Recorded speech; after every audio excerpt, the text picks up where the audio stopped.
The overall goal of the following experiment is to reproducibly transplant stem cells into the hippocampus. First, athymic rats are subjected to stereotactic radiotherapy, simulating what might occur during clinical management of brain cancer. In the lab, human neural stem cells are grown for transplantation. 1 million cells are typically required for the treatment of a single rat. 2 days following irradiation, the stem cells are slowly injected into the hippocampus at a precise location. Ultimately, the protocol shows the migration of transplanted stem cells throughout the hippocampus. I first had the idea for these methodologies when I started to consider the prospects of using stem cells to reverse the inhibition of neurogenesis after cranial irradiation. Generally, individuals new to this method will struggle because growth of stem cells is not trivial and it requires daily attention and care under antibiotic-free growth conditions. Visual demonstration of this procedure will demystify the clinical process used for image reconstruction for the precise irradiation of small, well-defined brain volumes. Demonstrating the irradiation procedure will be Dr. Dante Roa, a clinical professor of my department. The preparation of stem cells will be demonstrated by Miss Mary Land and Catherine Tran, technicians in my lab, and Dr. Munjala Karya, a postdoctoral scholar, will demonstrate the procedures required for transplantation.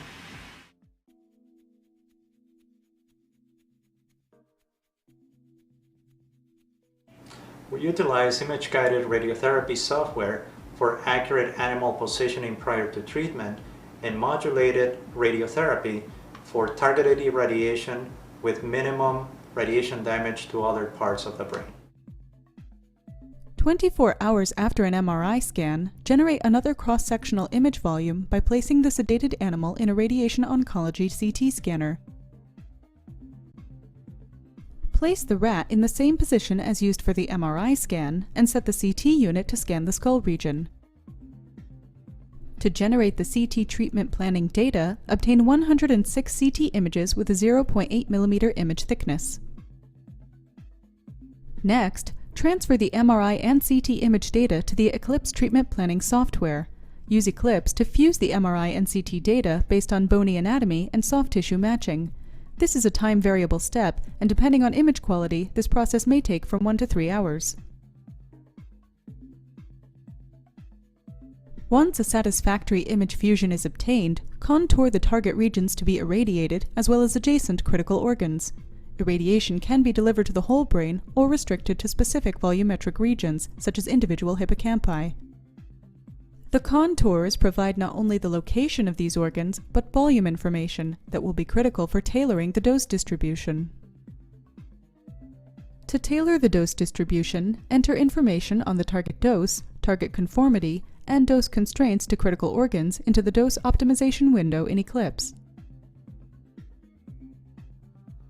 Once a plan is generated, Eclipse provides the calculated dose superimposed to the axial, coronal, and sagittal images, as well as in dose volume histogram format.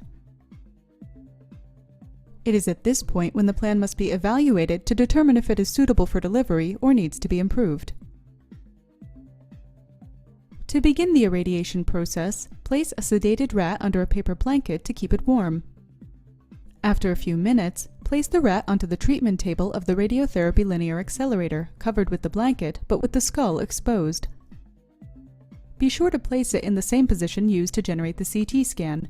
This step is critical to ensure accuracy in dose delivery. Next, acquire orthogonal X-ray images of the sedated rats using the onboard imaging system in the radiotherapy linear accelerator.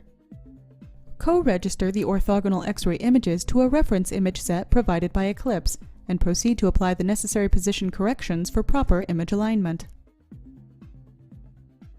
Deliver the irradiation as a 10-gray dose with a 6-field IMRT plan for a single hippocampus and with a 2-arc rapid arc plan for both hippocampi irradiation. After treatment delivery is complete, remove the rat from the treatment room and allow it to recover in a heated holding cage.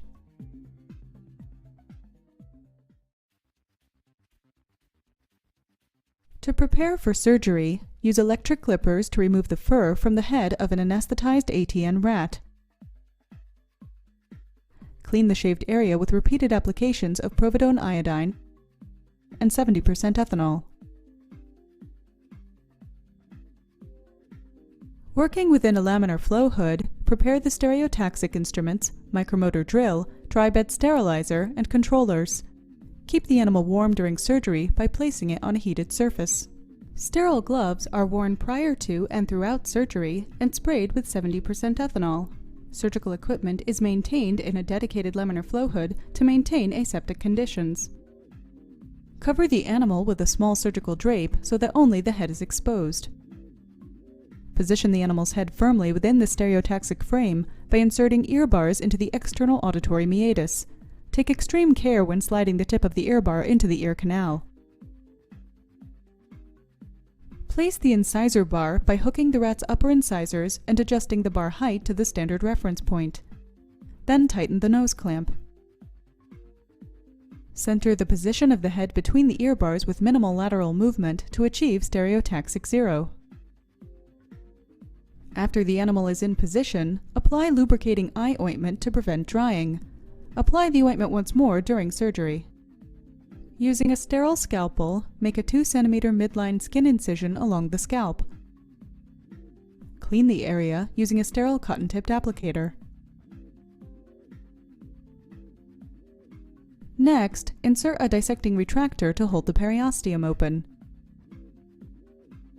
Apply firm pressure to the area if bleeding occurs. Using a cotton-tipped applicator dipped in 1% hydrogen peroxide, clear away the soft tissues covering the skull until the sutures, bregma, and lambda are visible. The most difficult aspect of stereotaxic surgery is precise positioning of animal head in stereotaxic frame to mark precise stereotaxic coordinates on animal's skull. Use a rat brain atlas to determine the precise stereotaxic coordinates using the bregma as a reference. In this study, stem cell transplantation is done at 4 distinct sites using the following stereotaxic coordinates.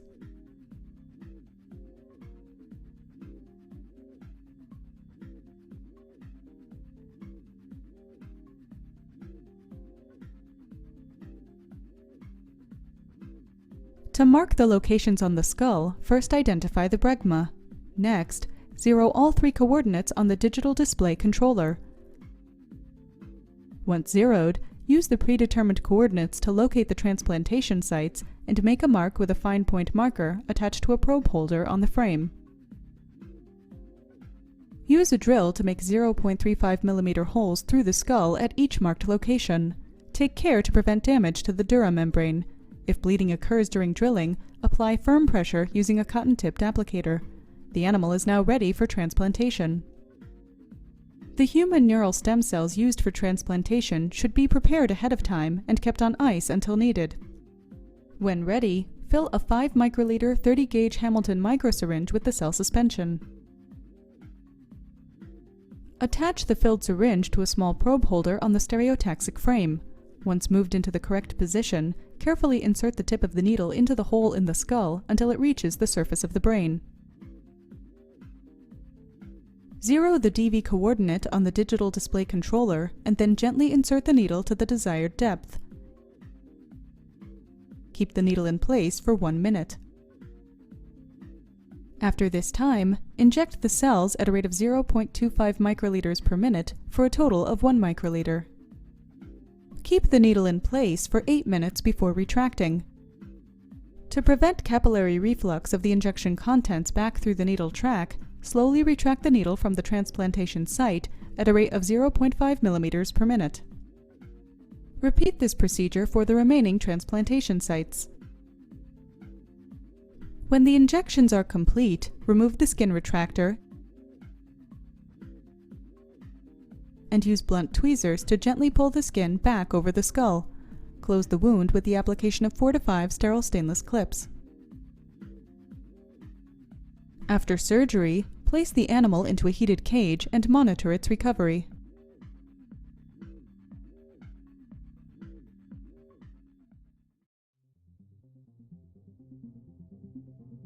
One month following transplantation, brain samples were sectioned and stained with BRDU to detect transplanted NSCs and counterstained with hematoxylin.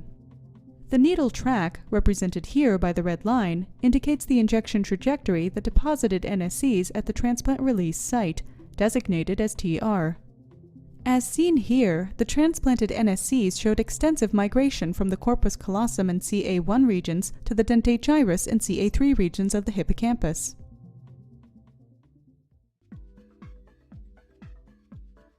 It is important that the acquired MRI image set is fused accurately to a corresponding CT image set. Proper image fusion is critical for identification and subsequent contouring of the hippocampal regions. Prior to the treatment procedure, acquire orthogonal X-ray images to ensure that the animal is accurately positioned. To ensure success of transplantation, maintain sterile surgical environment at all times, mark stereotaxic coordinates precisely, and remove microsyringe after injection gradually to prevent fluid reflux. After watching this video, you should have a good understanding of undertaking a clinically relevant radiation procedure using an animal model of your choice, and how to surgically transplant stem cells to a precise region of the brain.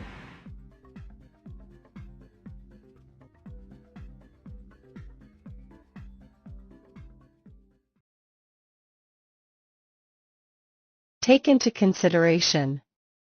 Irradiation parameters define precise dose delivery techniques, and those described here model current clinical practices in radiation oncology. Reproducible transplantation of stem cells in the brain is also critical, and is accomplished using a digital stereotaxic instrument. The capability to precisely micromanipulate a microsyringe for stem cell implantation in small brain structures like the hippocampus greatly reduces human error. Take into consideration. Transplanted human stem cells can be distinguished from host cells by immunostaining for human-specific markers such as nuclear matrix protein, HNUC or HNUMA, or human-specific nuclear antigen, who knew? Human stem cells could also be labeled with a variety of fluorescent markers to facilitate their identification within the host brain. Thank you for watching. Subscribe if it is useful.